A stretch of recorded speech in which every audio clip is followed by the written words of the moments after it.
Hello भाई, राम राम सब ने।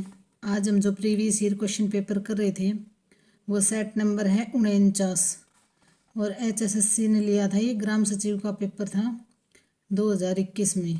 तो ये पूरा क्वेश्चन पेपर सॉल्व करेंगे। एक विधेयक धन विधेयक है या नहीं, यह निर्णय करने का अंतिम अधिकार निम्नलिखित में से किसके पास है। तो धन विधेयक है या नहीं, यह निर्णय करने का अंतिम अधिकार किसके पास है? लोकसभा के स्पीकर के पास। तो लोकसभा अध्यक्ष भी बोल देंगे इसको। लोकसभा अध्यक्ष या लोकसभा का स्पीकर किसी विधेयक को धन विधेयक के रूप में प्रमाणित करता है और अध्यक्ष का निर्णय ही अंतिम निर्णय होगा। तो धन विधेयक के लिए अंतिम निर्णय कौन लेता है? लोकसभा का स्पीकर। और धन विधेयक 110 अनुच्छेद में आता है भी। अनुच्छेद 110 में धन विधेयक है। तो किसका अंतिम निर्णय होगा? लोकसभा के स्पीकर का। हरियाणा में HVPNL का मतलब क्या है? तो हरियाणा में HVPNL का देखो, एक बार है ना, थोड़ा सा धन विधेयक के बारे में ही पढ़ लेते हैं, अगला क्वेश्चन बाद में करेंगे। राष्ट्रपति की सिफारिश पर केवल लोकसभा में धन विधेयक पेश किया जाता है। तो ये क्वेश्चन आ जाता है भी, सिफारिश किसकी होगी? राष्ट्रपति की। और केवल जो ये है धन विधेयक है उसको केवल लोकसभा में पेश किया जाता है, इसको राज्यसभा में पेश नहीं किया जाता। तो ये क्वेश्चन बहुत बार आता है कि इसको कहाँ पेश किया जाता है? केवल लोकसभा में।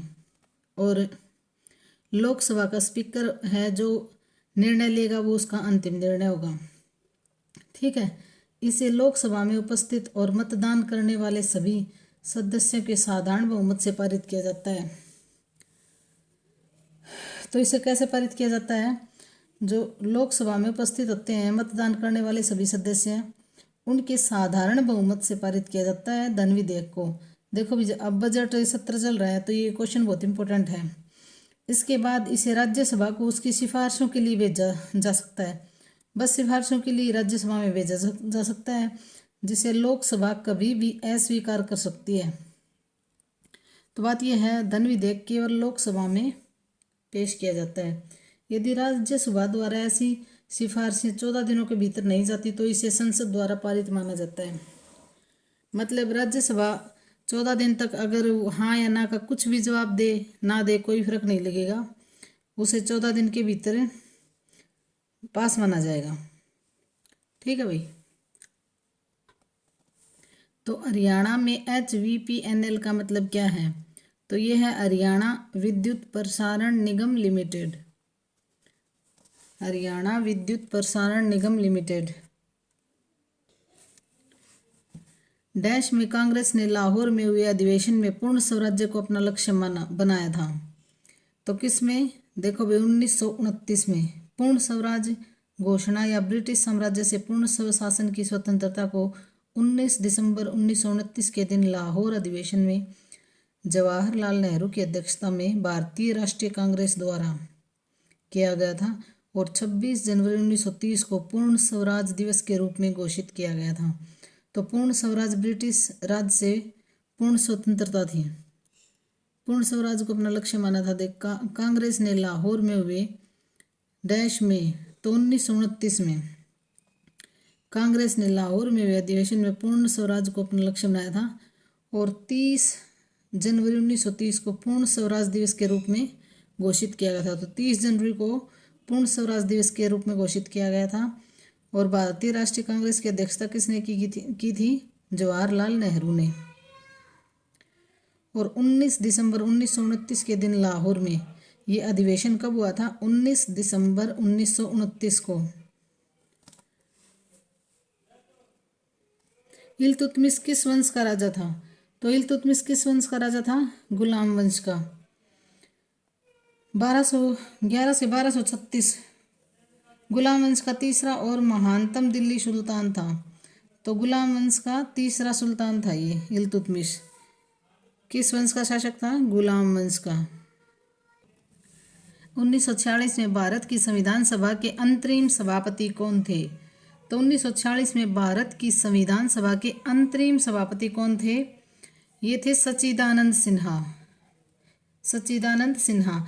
कैबिनेट मिशन द्वारा प्रदान किए गए ढांचे के आधार पर 9 दिसंबर 1946 को एक संविधान सभा का गठन किया गया।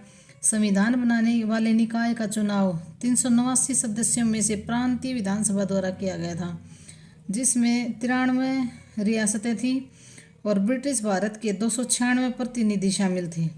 तो देखो भाई, सच्चिदानंद सिन्हा को अंतरिम सभापति चुना गया था 1946 के भारत की संविधान सभा के अंतरिम सभापति कौन थे? सच्चिदानंद सिन्हा।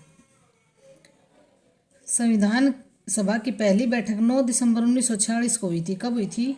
9 दिसंबर 1946 को, जिसमें डॉक्टर सच्चिदानंद को विधानसभा के अंतरिम अध्यक्ष के रूप में चुना गया था। हालांकि 11 दिसंबर 1946 को डॉक्टर राजेंद्र प्रसाद को अध्यक्ष और H.C. मुखर्जी संविधान सभा के उपाध्यक्ष के रूप में चुने गए थे। तो देखो भी, 9 दिसंबर 1946 को सच्चिदानंद सिन्हा को चुना गया था और 11 दिसंबर को फिर किसे चुना गया था? राजेंद्र प्रसाद को। तो पहले इनको चुना गया था 9 दिसंबर को, फिर 11 दिसंबर को राजेंद्र प्रसाद को चुना गया था। तो अंतरिम कौन थे? सच्चिदानंद सिन्हा। 9 दिसंबर 1946 को सच्चिदानंद सिन्हा को संविधान सभा का अंतरिम सभापति चुना गया था और 11 दिसंबर 1946 को, मतलब 2 दिन बाद ही, राजेंद्र प्रसाद को चुना गया था विधानसभा का ये जो है अध्यक्ष। राजेंद्र प्रसाद को अध्यक्ष और H.C. मुखर्जी को उपाध्यक्ष के रूप में चुना गया था। तो राजेंद्र प्रसाद को अध्यक्ष और H.C. मुखर्जी को उपाध्यक्ष, लेकिन अंतरिम सभापति कौन थे? सच्चिदानंद सिन्हा। स्वतंत्रता व्यक्ति के व्यक्तित्व में बाह्य अवरोध के बिना अभिव्यक्ति करने की आज़ादी है, यह किसके द्वारा कहा गया था? तो यह शब्द कहा था प्रोफेसर G.D.H. कोले ने। किसने कहा था? Professor G.D.H. कोले ने। हरियाणा राज्य प्रतिवर्ष 23 सितंबर को शहीदी दिवस किसकी स्मृति में मनाता है? तो देखो भाई, शहीदी दिवस हरियाणा कब मनाता है? 23 सितंबर को। ये क्वेश्चन हो गया। तो किसकी स्मृति में मनाता है? राव तुलाराम की स्मृति में। प्रतिवर्ष 23 सितंबर को हरियाणा में स्वतंत्रता सेनानी, सैनिकों और राज्य के अन्य सभी लोगों के सम्मान में शहीदी दिवस मनाया जाता है, जिन्होंने देश के लिए अपना बलिदान दिया था। तो 1857 में भारत के स्वतंत्रता संग्राम के प्रथम सेनानी राव तुलाराम को श्रद्धांजलि अर्पित की जाती है, जिसकी पुण्यतिथि इसी दिन होती है। तो किस शहीदी दिवस किसकी याद में मनाया जाता है? राव तुलाराम की याद में। असत्य घोषणा करना हरियाणा पंचायती राज अधिनियम 1994 की किस धारा में उल्लिखित है? तो ये किस धारा में उल्लिखित है? धारा 171 में।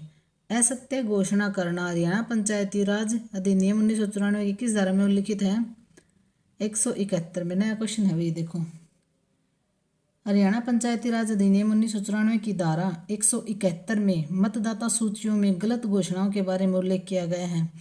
अधिनियम में क्या कहा गया है कि यदि कोई व्यक्ति मतदाताओं की सूची की तैयारी, संशोधन या सुधार के साथ संबंध रखता है या मतदाताओं की सूची में या किसी भी प्रविष्टि में शामिल किए जाने का बहिष्कार एक बयान या लिखित में घोषणा जो गलत है और जिसे वह या तो जानता है या गलत मानता है या सच नहीं मानता है, तो वह व्यक्ति 1 वर्ष के कारावास या 1000 रुपये जुर्माने तथा दोनों सजाओं के साथ दंडनीय अपराध होगा।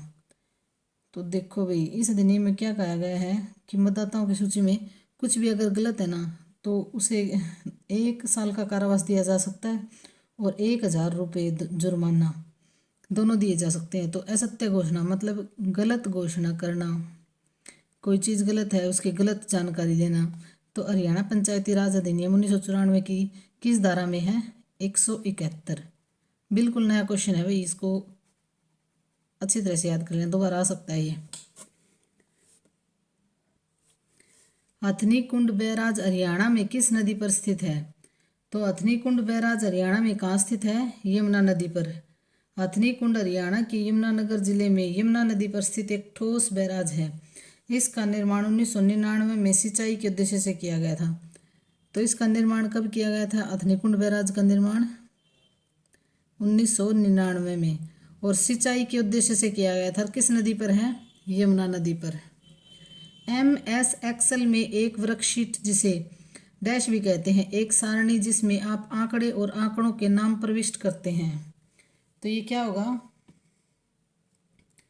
देखो भाई इसका होगा स्प्रेडशीट। MS एक्सेल में एक वर्कशीट जिसे स्प्रेडशीट भी कहते हैं एक सारणी में जिसे आप आंकड़े और आंकड़ों के नाम प्रविष्ट करते हैं। MS एक्सेल में एक वर्कशीट जिसे स्प्रेडशीट भी कहते हैं। हरियाणा सरकार ने करनाल जिले में एक बागवानी परियोजना स्थापित करने के लिए किस देश के साथ भागीदारी की है?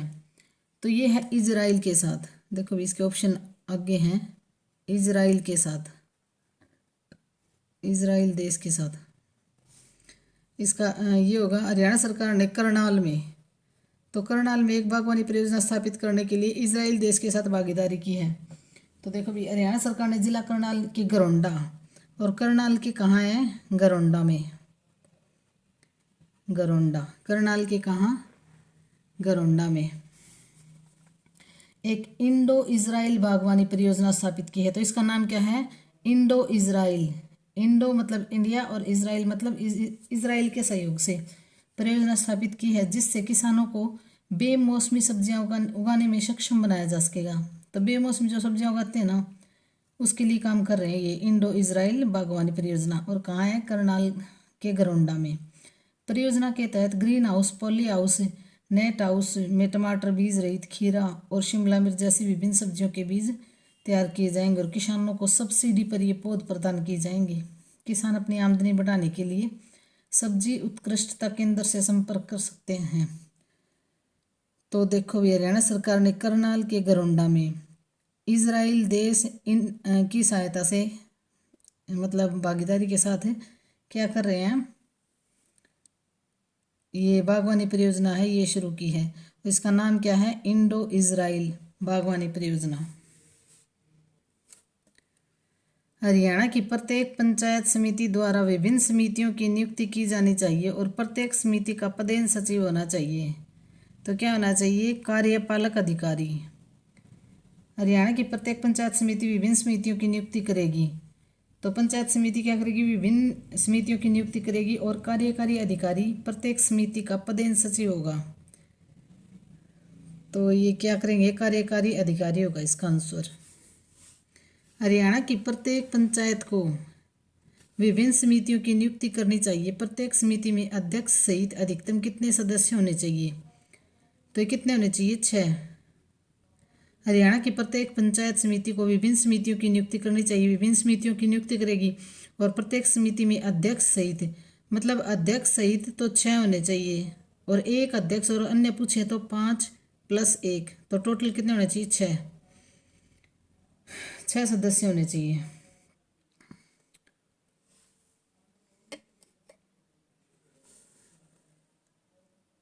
भूकंप की तरंगों को अभिलेखित करने वाले उपकरण का नाम क्या है?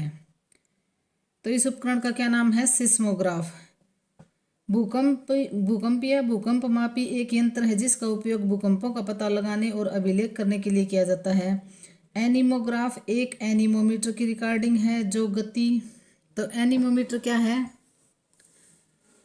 देखो भी एनीमोग्राफ एक एनीमोमीटर की रिकॉर्डिंग है जो गति अवधि को कभी कभी हवा की दिशा को भी उल्लेख करती है। तो एनीमोग्राफ क्या है, हवा की गति, जो गति अवधि और कभी कभी हवा की, तो गति की अवधि बताती है एनीमोमीटर।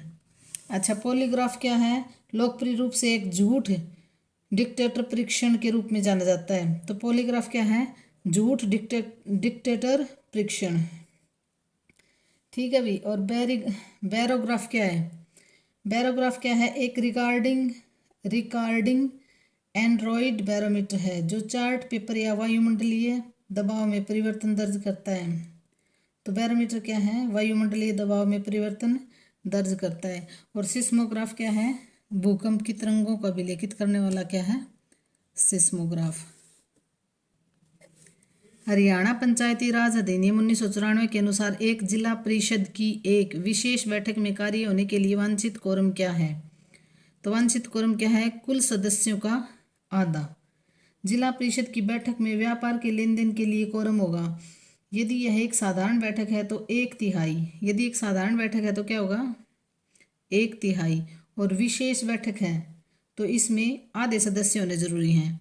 देखो भी एक साधारण बैठक होगी तो इसमें एक तिहाई सदस्य है, और अगर देखो ये शब्द लिख दिया ना विशेष बैठक, तो इसमें कुल सदस्यों के आधे होने जरूरी हैं।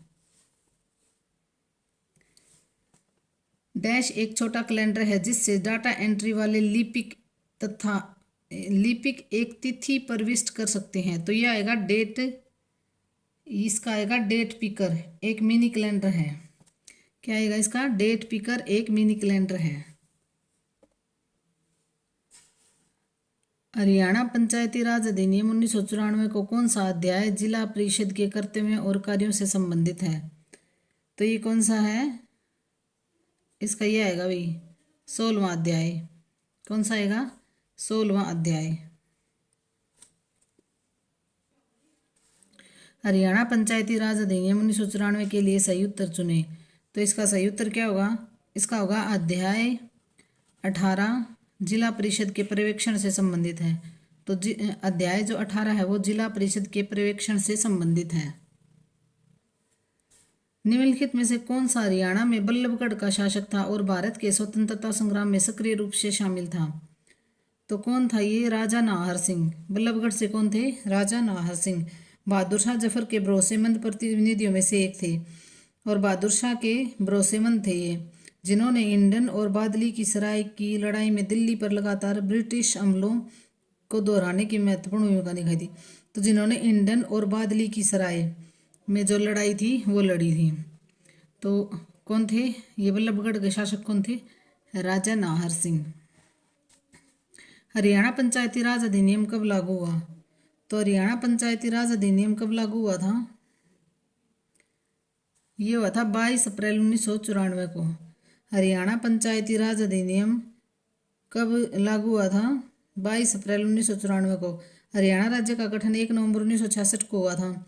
और पंजाब ग्राम पंचायत अधिनियम 1952 हरियाणा में PRI के लिए लागू किया गया था 1992 में 73वें संविधान संशोधन के बाद। तो 1992 में 73वां संविधान संशोधन हुआ था। उसके बाद हरियाणा में पंचायती राज अधिनियम 1994 को बनाया गया था। तो 1992 में 73वां संविधान संशोधन पारित हुआ था, और उसके बाद में हरियाणा में पंचायती राज अधिनियम 1994 को बनाया गया, जो 22 अप्रैल 1994 को लागू हुआ था। रामचरित्र मानस के रचिता कौन है? तो रामचरित्र मानस के रचिता कौन है? तुलसीदास। रामचरित्र मानस हिंदी भाषा की एक महाकाव्य कविता है जो 16वीं शताब्दी में भारतीय भक्ति कवि गोस्वामी तुलसीदास द्वारा रचित है। रामचरितमानस शब्द का शाब्दिक अर्थ है राम के कर्मों की झील। तो इसका शाब्दिक अर्थ क्या है? राम के कर्मों की झील। राम के कर्मों की झील। राम के कर्मों की झील रामचरितमानस का शाब्दिक अर्थ है। और इसके रचिता कौन थे? इसके रचिता कौन थे? तुलसीदास। जब 1986 में हरियाणा का निर्माण हुआ, जब 1986 में हरियाणा का निर्माण हुआ तो बंसीलाल सरकार द्वारा, ये क्वेश्चन कैसे बंसीलाल सरकार द्वारा राज्य की दूसरी राजभाषा को घोषित किया था। तो दूसरी राजभाषा घोषित की थी भी तमिल दूसरी भाषा। पहले हिंदी थी, दूसरी तमिल की थी। किसने की थी? जब बंसीलाल की सरकार आई थी। तो तमिल 2010 तक हरियाणा की दूसरी आधिकारिक भाषा थी। तो ये कब तक थी? 2010 तक हरियाणा की दूसरी आधिकारिक भाषा थी।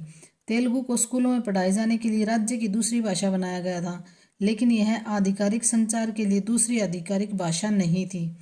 1969 में बंसीलाल द्वारा पंजाब के साथ राज्य में मतभेदों को दिखाने के लिए तमिल को दूसरी भाषा बनाया गया था। हालांकि उस समय हरियाणा में तमिल बोलने वाले नहीं थे। तो 1969 में बंसीलाल द्वारा पंजाब के साथ मतभेदों को दिखाने के लिए तमिल को तो कब बनाई थी दूसरी भाषा? 1969 तक। 1969 में बंसीलाल ने दूसरी भाषा कौन सी बनाई थी? तमिल। और ये 2010 तक थी।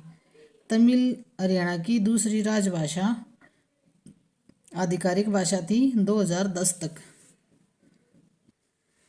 हरियाणा में वर्तमान समय में कुल कितनी तहसीलें हैं? तो वर्तमान समय में है भाई 93। ये ना भाई तहसील जो हैं वैसे 93 ही दे रखी है, लेकिन ये बदलती रहती हैं, कभी कितनी बना देते हैं कभी कितनी। तो ये है ना, अगर आपको गलत लगे तो गूगल कर लेना, बाकी मैं अगर गलत होगा तो डिस्क्रिप्शन में ये आपको पिन करके भी बता दूंगी, लेकिन अभी इसमें 93 ही देख लो, पिन करके बता दूंगी अगर गलत होगा तो। वर्षा ऋतु का स्वागत करने के लिए हरियाणा में निम्नलिखित में से किस त्योहार को मनाया जाता है? तो वर्षा ऋतु का स्वागत करने के लिए किस त्योहार को मनाया जाता है? तीज त्योहार को। मानसून के शुरुआत में मनाया जाता है तीज त्योहार। भारत में पंचायती राज का शुभारंभ किस वर्ष हुआ था? तो भारत में पंचायती राज का शुभारंभ हुआ था 1959 में। कब हुआ था? राजस्थान और आंध्र प्रदेश में 1959 में पंचायत राज को अपनाने वाले पहले राज्य और अन्य राज्यों ने बाद में इसका पालन किया था। तो सबसे पहले राजस्थान, उसके बाद में आंध्र प्रदेश ने ये पंचायती राज का शुभारंभ किया था 1959 में। नागरिक समाज संगठनों, देखो भाई, संसद ने संविधान के 2 संशोधन पारित किए थे। 73वां संविधान संशोधन ग्रामीण स्थानीय निकायों पंचायतों के लिए। 73वां संविधान संशोधन किसके लिए था? पंचायतों के लिए। और शहरी स्थानीय निकायों के लिए 74वां। शहरी स्थानीय निकायों के लिए, नगर पालिकाओं के लिए कौन सा था? 74वां संविधान संशोधन, जो स्वशासन की संस्थाएं बनाता है। तो पंचायतों के लिए कौन सा था? 73वां। और जो नगर पालिकाओं के लिए 74वां संविधान संशोधन था। और सबसे पहले राजस्थान ने ये पंचायती राज का शुभारंभ किया था, उसके बाद में आंध्र प्रदेश ने। निम्नलिखित में से कौन सा विश्व का सबसे बड़ा महासागर है? तो कौन सा विश्व का सबसे बड़ा महासागर है? प्रशांत महासागर। पृथ्वी की सतह के लगभग 1/3 भाग को घेरने वाले महासागरों में से प्रशांत महासागर सबसे बड़ा है। सबसे छोटे में से बड़े 5 महासागर हैं: आर्कटिक, दक्षिणी हिंद, अटलांटिक और प्रशांत। तो सबसे छोटे में देखो भी, आर्कटिक, दक्षिणी हिंद और अटलांटिक और प्रशांत महासागर। प्रशांत महासागर में पृथ्वी का सबसे निचला बिंदु भी है और महासागर का सबसे गहरा भाग भी शामिल है। तो महासागर का सबसे गहरा भाग भी कहाँ है? प्रशांत महासागर में। और पृथ्वी का सबसे निचला बिंदु भी कहाँ है? प्रशांत महासागर में। और जो गहरा भाग है उसे क्या कहा जाता है? Mariana trench.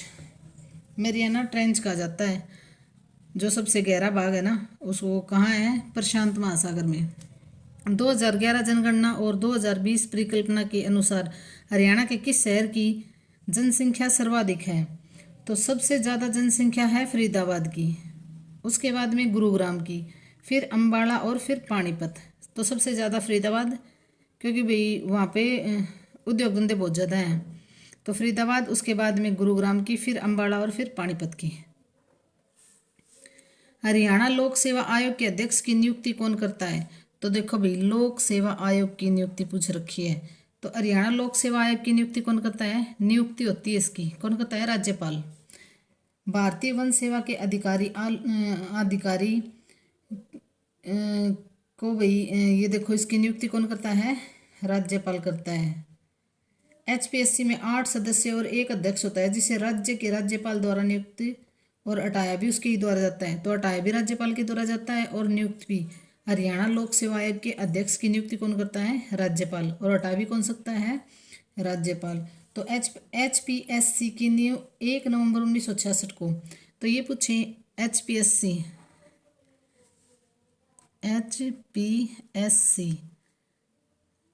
हरियाणा लोक सेवा आयोग की नियुक्ति मतलब इसकी स्थापना कब हुई थी? 1 नवंबर 1966। जब से हरियाणा बना ना, तब से ये HPSC का गठन हो गया था। और इनके सदस्यों की नियुक्ति कौन करता है? राज्यपाल। हटाता भी कौन है? राज्यपाल। लेकिन सिफारिश किसकी होती है? जिसकी भी वही, जो भी CM होगा ना, वो सिफारिश करेगा कि इसको लगा दो, इसको हटा दो। तो देखो इसमें कितने सदस्य होते हैं? 8 सदस्य होते हैं और 1 अध्यक्ष होता है, जिसे राज्य के राज्यपाल द्वारा नियुक्त और हटाया जाता है। तो इसमें टोटल 9 सदस्य होते हैं, 8 सदस्य होते हैं और 1 अध्यक्ष होता है HPSC में। और इसे कौन नियुक्त करता है? राज्यपाल। और हटाता भी कौन है? राज्यपाल। हरियाणा सरकार ने वर्ष 2015 में यह घोषित किया कि वह डैश को स्मार्ट सिटी के रूप में विकसित करेगा। तो किसको स्मार्ट सिटी के रूप में? गुरुग्राम को।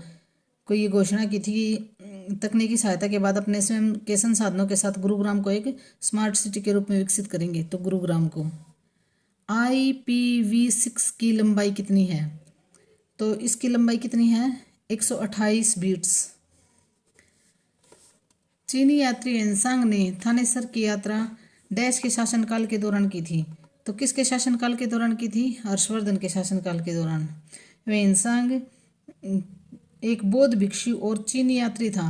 क्या था ये? एक बौद्ध भिक्षु था और चीनी यात्री था, जो राजा हर्षवर्धन के शासनकाल के दौरान, और शताब्दी पूछे तो 7वीं शताब्दी में आया था। 7वीं शताब्दी चीनी यात्री था और बौद्ध भिक्षु था, जो हर्षवर्धन के काल में आया था। किसके काल में? हर्षवर्धन के काल में। और शताब्दी पूछे तो 7वीं शताब्दी आएगा। राज्य जीवन की अनावृत आवश्यकताओं में अस्तित्व में आता है और अच्छे जीवन के लिए अस्तित्व में बना रहता है। यह किसने कहा था? तो यह किसने कहा था? ये शब्द थे अरस्तु के।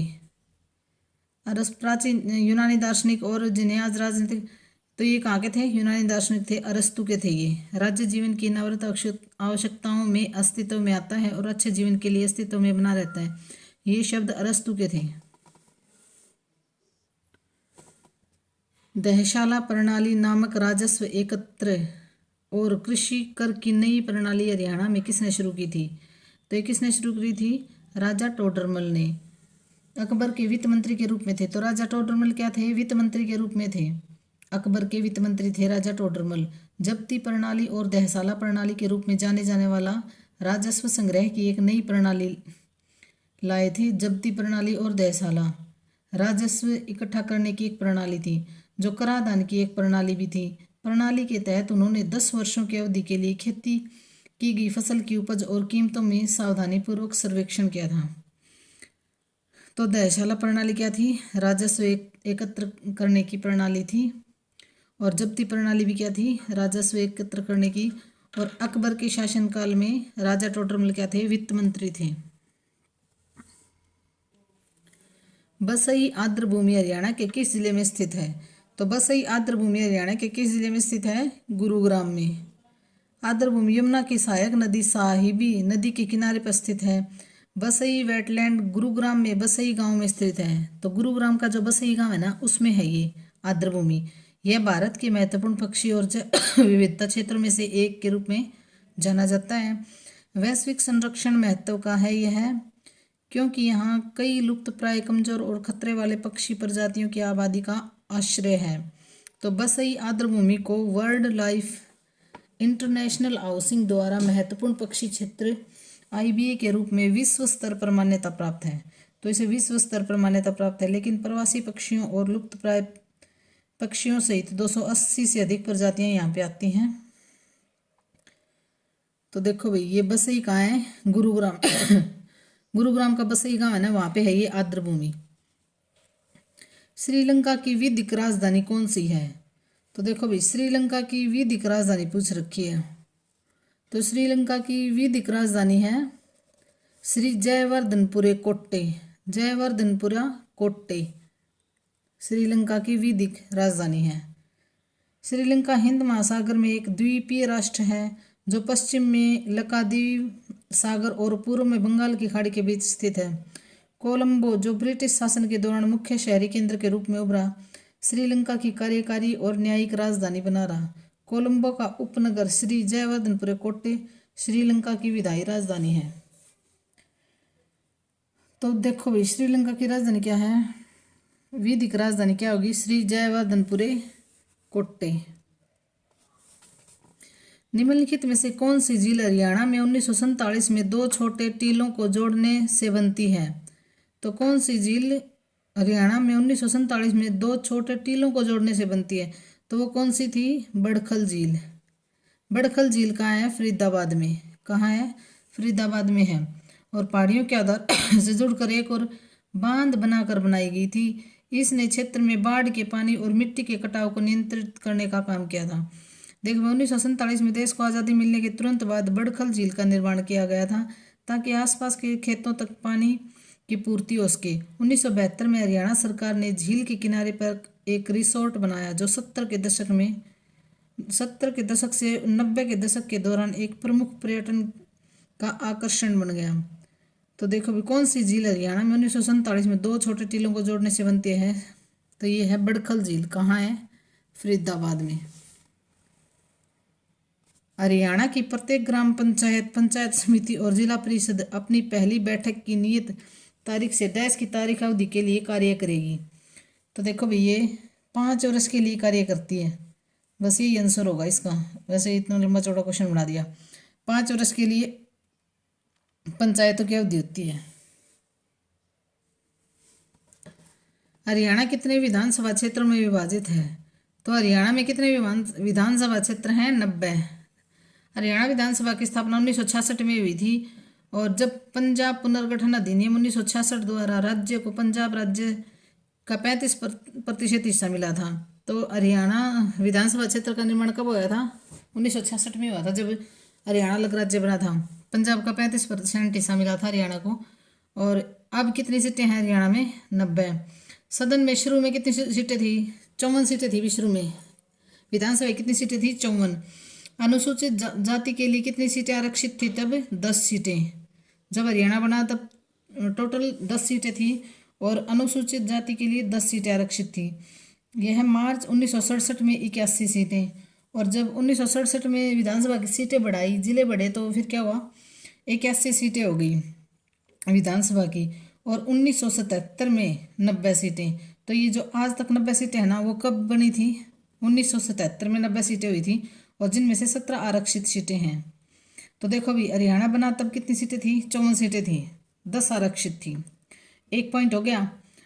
हरियाणा के गठन के समय विधानसभा की टोटल 54 सीटें थी और 10 आरक्षित थी अनुसूचित जाति के लिए। ठीक है, यह मार्च 1967 में। अब उसके बाद में 1967 में, मतलब 66 में बना तब 54 सीटें थी और जब 67 में कितनी सीटें बना दी? 1 साल बाद में ही 81 सीटें बना दी। ठीक है, और उसके बाद में 1977 में देखो भाई 67 से 77 तक 10 साल बाद कितनी सीटें बनी? 90 सीटें। आज तक 90 सीटें ही विधानसभा की और उनमें से 17 सीटें आरक्षित थी। तो ये आपको हो गया होगा याद। शुरू में थी 54 सीटें, उनमें से 10 आरक्षित थी। 1 साल बाद क्या कर दिया? 67 में 81 सीटें बना दी और फिर उसके 67 से 77 10 साल बाद क्या किया? 90 सीटें विधानसभा की होगी और उनमें से 17 आरक्षित सीटें होगी। सारे इंपॉर्टेंट क्वेश्चन है भैया। हरियाणा राज्य में कुल कितने जिले हैं? तो हरियाणा राज्य में कुल कितने जिले हैं? 22 जिले। और कितने जिले हैं? 22 जिले हैं। और जब हरियाणा राज्य बनाना तब हरियाणा में कितने जिले थे? ओनली 7 जिले थे। घर जेके में, ये ट्रिक आपको कई बार बता दी, घर जेके में हरियाणा के स्टार्टिंग में 7 जिले थे और आज 22 जिले हैं। लास्ट जिला दादरी बना था भिवानी से कट के। जब गजनवियों ने भारत के उत्तर पश्चिम पर हमला किया उस समय हरियाणा पर किस वंश का शासन था? गजनवियों ने भारत के उत्तर पश्चिम पर हमला किया तब हरियाणा पर किस वंश का शासन था? तो ये था भाई तोमरों का। किसका शासन था? तोमरों का। तोमरों का शासन था हरियाणा पर। देखो भाई लगभग 1000 ईस्वी पूर्व असीगढ़ हरियाणा और दिल्ली तोमर वंश के सम्राटों के नियंत्रण में था। तो किसके नियंत्रण में था तब? गजनवियों ने आक्रमण किया तब यहाँ पे तोमर वंश के शासक थे। जब 1014 में महमूद गजनी ने थानेसर और आसी पर आक्रमण किया, जहां उसने बड़े पैमाने पर हिंदू मंदिरों को नष्ट किया और 1025 में उसने सोमनाथ के मंदिर पर आक्रमण किया था। तो ये देखो भाई 1014 में महमूद गजनी ने थानेसर और ये आता है भाई, महमूद गजनी ने थानेसर और आसी पर कब आक्रमण किया?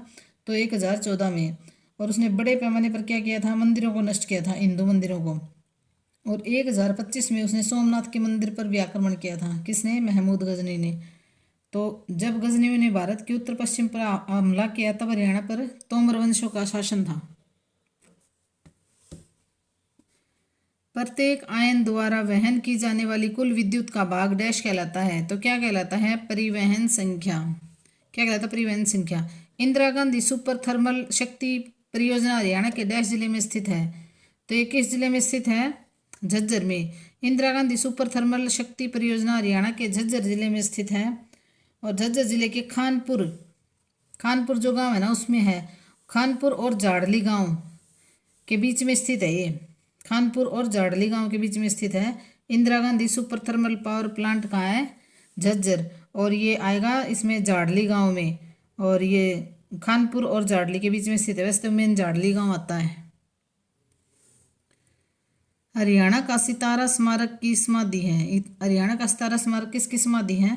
तो ये है ताराचंद जी महाराज की। देखो भाई, सितारा ताराचंद जी महाराज। हरियाणा का सितारा स्मारक ताराचंद जी महाराज की समाधि स्थल है।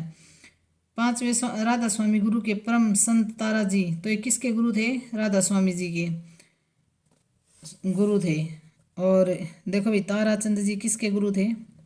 स्वामी राधा स्वामी जी के। अच्छा, सितारा स्मारक ताराचंद जी महाराज का था, हरियाणा का। सीजीएस प्रणाली में बल की इकाई क्या है? सीजीएस प्रणाली में तो भाई ये आएगा डाइन। सीजीएस प्रणाली में बल की इकाई क्या है? डाइन। रानिया विधानसभा क्षेत्र हरियाणा के किस जिले में स्थित है? तो ये किस जिले में स्थित है? रानिया है सिरसा में। आ जाता है भी, रानिया सिरसा, याद कर लो, रानिया सिरसा। हरियाणा में राज्यसभा के लिए कितने सदस्य मनोनीत किए जाते हैं? तो राज्यसभा के सदस्य मनोनीत किए जाते हैं, ये भी मेन पॉइंट है। चुने नहीं जाते भाई, ये राज्यसभा के सदस्य क्या किए जाते हैं? मनोनीत किए जाते हैं। कितने? 5 सदस्य। हरियाणा से कितने हैं? 5 सदस्य मनोनीत किए जाते हैं राज्यसभा के लिए। और ये ऊपरी सदन होता है, राज्यसभा क्या होता है? ऊपरी सदन। निम्नलिखित इकाइयों में से कौन सी आंकड़ों की सबसे बड़ी मात्रा दर्शाती है? तो कौन सी सबसे बड़ी मात्रा दर्शाती है? ये होगा भी किलोबाइट। देखो भाई, kilobyte 1024 bytes, megabyte 1024 kilobytes, gigabyte 1024 megabytes, terabyte 1024 gigabytes. तो ये आएगा किलोबाइट्स। निम्नलिखित में से कौन हरियाणा के राज्यपाल नहीं थे? तो कौन नहीं थे? देखो भाई, ओम प्रकाश चौटाला, इसमें ऑप्शन दे रखा है आगे। ओम प्रकाश चौटाला हरियाणा के मुख्यमंत्री रहे हैं और ये राज्यपाल नहीं रहे। तो ये देखो, जब महावीर प्रसाद धर्मवीर जीडी तपासे हरियाणा के राज्यपाल रहे हैं। ओम प्रकाश चौटाला हरियाणा के पूर्व मुख्यमंत्री थे। तो महावीर प्रसाद भी थे राज्यपाल, धर्मवीर भी थे, और जीडी तापसे आगे ऑप्शन में दे रखा है। तीनों राज्यपाल रहे हैं हरियाणा के। ग्राम पंचायतों की संख्या वर्तमान में हरियाणा के किस जिले में सबसे कम है? तो सबसे कम किस में है? फरीदाबाद में। सबसे कम ग्राम पंचायतें किस में है? फरीदाबाद में। और सबसे अधिक पूछें तो यमुनानगर में है भाई, सबसे ज़्यादा यमुनानगर में है ग्राम पंचायतें। पानीपत का दूसरा युद्ध कब हुआ था? तो पानीपत का दूसरा युद्ध कब हुआ था? 1526 में, ना 1556 में। पानीपत का दूसरा युद्ध हेमचंद्र विक्रमादित्य और अकबर की सेनाओं के बीच हुआ था 5 नवंबर 1556 को। तो 5 नवंबर 1556 को हुआ था। 5 नवंबर डेट आती है भाई, ये 1556 को ही नहीं पूछेगा। 5 नवंबर 1556 को हुआ था पानीपत का दूसरा युद्ध। हेमू और किसके बीच हुआ था? अकबर। और अकबर के बीच संरक्षक कौन थे? बैरम खां। तो हेमू और अकबर के बीच पानीपत का दूसरा युद्ध हुआ था। कब हुआ था? 5 नवंबर 1556 को। और पानीपत का पहला युद्ध हुआ था 1526 में, और तीसरा हुआ था 1761 में। 14 जनवरी 1761 को हुआ था। 14 जनवरी 1761 को पानीपत का तीसरा युद्ध हुआ था। कौन सा नगर गुरुग्राम की तहसील नहीं है? तो कौन सा नगर नहीं है गुरुग्राम की तहसील? कोसली। गुरुग्राम की तहसील नहीं है। गुरुग्राम की तहसीलें कौन कौन सी हैं? गुड़गांव, सोहना, पटौदी, वजीराबाद, कादीपुर, गढ़ियार, सरू, बादशाहपुर और मानेसर, ये गुरुग्राम की तहसीलें हैं। पटौदी, मानेसर, फरूखनगर भी हैं। कोसली नहीं है। कोसली आएगा। डैश इंटरनेट पर सर्वरों के बीच ईमेल भेजने के लिए प्रयुक्त एक प्रोटोकॉल है। तो क्या है? SMTP। क्या है? एक इंटरनेट पर सर्वरों के बीच ईमेल भेजने के लिए प्रयुक्त एक प्रोटोकॉल है। Simple mail transfer protocol. Simple mail transfer protocol internet पर सर्वरों के बीच ईमेल भेजने के लिए प्रयुक्त एक प्रोटोकॉल है। निम्नलिखित में से कौन सा हरियाणा में पंचायती राज का दूसरा स्तर है? तो कौन सा है? पंचायत समिति दूसरा स्तर है। पंचायत समिति दूसरा स्तर है। निम्नलिखित में से किस नदी का स्रोत शिवालिक की पहाड़ियों में नहीं है? तो किसका नहीं है? दोहन नदी का। मानसून के मौसम में बहने वाली घग्गर नदी भारत की एक रुक रुक कर बहने वाली नदी है। यह हिमाचल प्रदेश की शिवालिक पहाड़ियों में डागशाही गांव से निकलती है और पंजाब और हरियाणा राज्यों से होकर राजस्थान में बहती है। टांगरी और मारकंडा का भी शिवालिक पहाड़ियों में उद्गम होता है। तो इन तीनों का तो उद्गम होता है उत्तर में, और ये दोहन जो है ये दक्षिणी नदी है। शिवाजी के मंत्रिमंडल के अष्टप्रधानों में वित्त मंत्री को डैश कहा जाता था? तो क्या कहा जाता था? अमात्य। क्या कहा जाता है? अष्टप्रधान 8 मंत्रियों की एक परिषद थी जो मराठा साम्राज्य का संचालन करती थी। यह मराठा नेता शिवाजी द्वारा 1674 में स्थापित एक प्रशासनिक और सलाहकार परिषद थी। तो देखो अब इसमें पेशवा क्या थे? प्रधानमंत्री। अमात्य क्या थे? वित्त मंत्री। अमात्य वित्त मंत्री। और सामंत या दबीर बाहरी लोगों से निपटना। सचिव क्या थे? आधिकारिक पत्राचार। वकिया नवीस गृह मंत्री की तरह होते थे। तो देखो भी अमात्य क्या थे? वित्त मंत्री। वित्त मंत्री क्या थे? अमात्य वित्त मंत्री। ये क्वेश्चन बहुत आता है भाई। अमात्य वित्त मंत्री। किसके? शिवाजी के मंत्रिमंडल में अष्टप्रधान थे। तो अष्टप्रधान ये पूछ लेते हैं किसके मंत्रिमंडल में थे? अष्टप्रधान शिवाजी के। और अमात्य क्या थे? वित्त मंत्री। साकेत की भाषा डैश में डैश का अत्यंत शिष्ट और प्रौढ़ रूप मिलता है। साकेत की भाषा में तो किसका? खड़ी बोली का। साकेत की भाषा कैसी है? खड़ी बोली है। पंत को उनकी किस कृति पर भारतीय ज्ञानपीठ पुरस्कार मिला था? तो पंत को मिला था चिदम्बरा। ये छायावादी कवि थे और 1968 में उनकी रचना चिदम्बरा के लिए ज्ञानपीठ कब मिला था? 1968 में। 1968 में। तो चिदम्बरा किसकी थी? पंत जी की। पथगति पेखल मो राधा तखनुक भाव परान भाए। देखो भाई पीड़ित रहल कुमुद निधि साधा। उपयुक्त पंक्तियों में भाई ये पूछ रखा है उपयुक्त पंक्तियां किस कवि की हैं? तो ये हैं विद्यापति जी की। थोड़े टफ क्वेश्चन है भाई। देखो किसकी हैं ये? विद्यापति की हैं। किसे आधुनिक हिंदी साहित्य के निर्माता माना जाता है? तो भारतेंदु हरिश्चंद्र को। आधुनिक हिंदी साहित्य का कौन है? भारतेंदु हरिश्चंद्र। आधुनिक हिंदी साहित्य का कौन है? भारतेंदु हरिश्चंद्र। और ये खड़ी बोली इनकी रचनाएं कौन कौन सी थी भारतेंदु की? भारत दूरदशा, अंधेर नगरी, नील देवी, ये थी भाई। मूर्धन्य व्यंजन है तो मूर्धन्य कैसे व्यंजन इनमें से कौन सा है? ट ट ठ ड। ये क्या है? मूर्धन्य व्यंजन है। क्या है? मूर्धन्य व्यंजन। माधुर्य गुण को किसने उक्ति व चित्र कहा है? माधुर्य गुण को किसने उक्ति व चित्र कहा है? तो किसने कहा है? वामन ने। किसने? वामन ने। प्रगतिवाद किसकी कृति है? प्रगतिवाद है शिवदान सिंह चौहान। सारे टफ क्वेश्चन है हिंदी के जितने भी हैं। गुलेरी जी द्वारा संपादित पत्र था तो ये कौन सा था? समालोचक। धन्यवाद भी। लाइक शेयर और सब्सक्राइब जरूर करना।